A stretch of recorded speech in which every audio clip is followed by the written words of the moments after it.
Congress MP ராகுல் காந்தியுடன் அமைச்சர் உதயநிதி ஸ்டாலின் சந்தித்து பேசியுள்ளார். டெல்லியில் பிரதமர் நரேந்திர மோடியை தொடர்ந்து ராகுல் காந்தியை சந்தித்தார் உதயநிதி ஸ்டாலின்.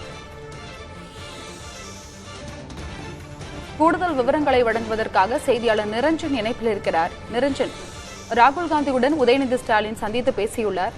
இந்த சந்திப்பில் என்ன பேசப்பட்டது?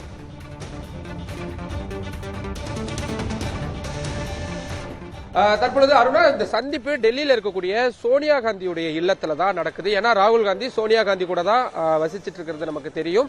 சோ சோனியா காந்தி, ராகுல் காந்தி இருவரையுமே சரியா 6:15 மணிக்கு இந்த சந்திப்பு அப்படின்றது தொடங்கி இருக்கு. முன்னதான் இந்த கேலோ இந்தியா விளையாட்டு போட்டிகளுக்கு அழைக்கிறதுக்காக பிரதமர் நரேந்திர மோடியை நேர்ல சந்திச்சிருந்தாரு. கரெக்டா ஒரு மணி நேரத்துக்கு முன்னாடி தான் சந்திச்சிருந்தாரு. அந்த சந்திப்பு முடிஞ்ச உடனே நேரடியா இங்கதான் வந்திருக்காரு, வேற எங்கேயுமே போகல அவரு. சோ இந்த விளையாட்டு போட்டிகளுக்கு சோனியா காந்தி, ராகுல் காந்தி இருவரையும் அழைக்கக்கூடிய அந்த ஒரு திட்டமும் அவருக்கு இருக்கு. ஏன்னா கூட ஸ்போர்ட்ஸ் செக்ரட்டரி எல்லாருமே உள்ள போயிருக்காங்க, அதிகாரிகள் உள்ள போயிருக்காங்கன்றதுனால சோ அதுவும் இருக்கும்.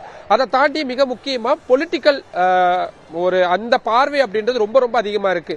காங்கிரஸ் கட்சி இன்னைக்கு தான் வந்து அவங்களுடைய அந்த தொகுதி பங்கீடுகள் எப்படி நடக்கிறது, பிரச்சாரங்களை எப்படி முன்னெடுக்கலாம் இப்படின்ற நிறைய விஷயங்களை இன்னைக்கு ஆலோசனை பண்ணிருக்காங்க. அவங்களுடைய கட்சியுடைய பொதுச் செயலாளர்கள், இன்சார்ஜுகள், மாநில தலைவர்கள், மாநில முதல்வர்கள் இவங்க எல்லாரையும் கூட வச்சு இன்னைக்கு கிட்டத்தட்ட ஒரு 3-4 மணி நேரம் நீடிச்ச ஒரு பெரிய நீண்ட ஒரு ஆலோசனை கூட்டமா அது நடந்துச்சு. அந்த கூட்டம் நடந்து முடிஞ்ச அடுத்த சில மணி நேரங்களிலேயே உதயநிதி ஸ்டாலின் அவர்களை சந்திக்கிறார்கள் காங்கிரஸ் கட்சியுடைய மூத்த தலைவர்களா இருக்கக்கூடிய சோனியா காந்தியும் ராகுல் காந்தியும்.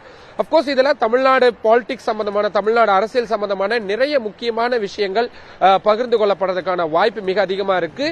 திமுகவை பொறுத்த வரைக்கும் உதயநிதி ஸ்டாலின் அவர்களுக்கு அதிக அளவில் முக்கியத்துவம் கொடுக்கப்பட்டு வரக்கூடிய சூழல்ல முக்கியமான அரசியல் நிகழ்வுகள் எல்லாத்திலுமே அவருடைய பங்கும் இருக்கு.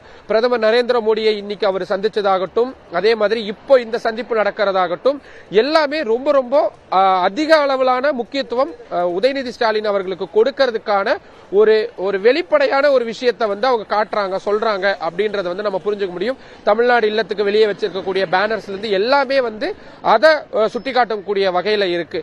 சோ இப்ப இந்த அடுத்த கட்ட தலைவர்களா இருக்கக்கூடிய அதாவது இளம் தலைவர்களா இருக்கக்கூடிய இவங்களுடைய சந்திப்பு ஒருத்தர் நேர்ல சந்திச்சுக்கும் பொழுது அது அந்த பாண்டிங், கூட்டணியில் ஏற்கனவே திமுகவும் காங்கிரசும் அங்கம் வகிச்சுட்டு வரக்கூடிய சூழல்ல அந்த பாண்டிங்க ஆரம்பத்திலிருந்தே அதிகரிக்கணும் அப்படின்றதுக்கான ஒரு மிக முக்கியமான ஒரு நோக்கமாகவும் இந்த சந்திப்பை நம்ம பார்க்க வேண்டியதா இருக்கு.